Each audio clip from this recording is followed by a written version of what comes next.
A girl's purse and money suddenly fall from her hand. A young man comes running, picks up her purse and money. When he looks back, he realizes the girl is blind. He keeps the money with him for a moment, but then puts all the money back into her purse and returns it to her. After some time, the kind-hearted returns home and sits beside his son. He remembers that the doctor had recommended expensive treatment and anxious food for his son, but because he had money, he gives his son a small amount of food and says that he will somehow arrange money for his treatment and proper diet. The next, kind-hearted thief enters the blind house to steal. There he sees the blind girl's husband give expensive necklace as a gift to his girlfriend. The thief quietly enters the room, steals the valuable necklace, and hides in bed. Just then, the blind girl enters the room and asks her husband why she heard voices coming from the room. The husband lies and says there is no one there and that he is only resting.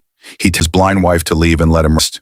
When she leaves the room, the husband's talking to his girlfriend again. The kind-hearted thief secretly records a conversation and makes a video of them.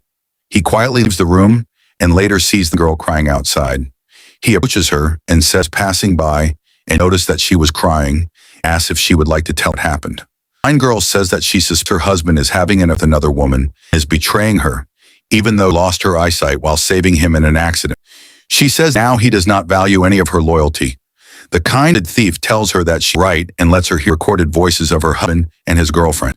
The blind girl says that all her doubts have now been proven true. She explains that although she has a lot of wealth, her husband never pays attention to her treatment. The kind-hearted thief tells her not to worry and promises to take her to a doctor himself and says that if God wills, her eyesight will return. Soon they are sitting with a doctor who happily tells them that if God wills, he is confident that his treatment will restore her eyesight completely. After some time, the blind girl thanks the kind-hearted man and says that he has supported her so much while her own husband does not even care about her. The kind-hearted thief replies that there is no need to thank him because helping others is his duty as a human being, and he feels honored that God chose him to help someone in need. A few days later, the wife tells her husband that her eyesight has returned and that she now knows the truth about him. She accuses him of betraying her with his girlfriend and angrily says that even a stranger treated her better than he did because that stranger supported her until she was able to see the world again. She tells him that all the wealth belongs to her and that he has been spending it on his girlfriend. She orders him to leave her life forever because there is no place for a selfish and deceitful man like him. She also tells him that she has already called the police to arrest him and his girlfriend. The police arrive and arrest them both. The blind woman then thanks the kind-hearted thief and tells him that he is a noble and compassionate man and asks if he is willing to become her lifelong partner. The kind-hearted thief agrees to marry her. It is true that kindness never goes to waste and deception can never stay hidden forever. Friends, if you enjoyed this video, please like, share, and comment, and subscribe to our channel.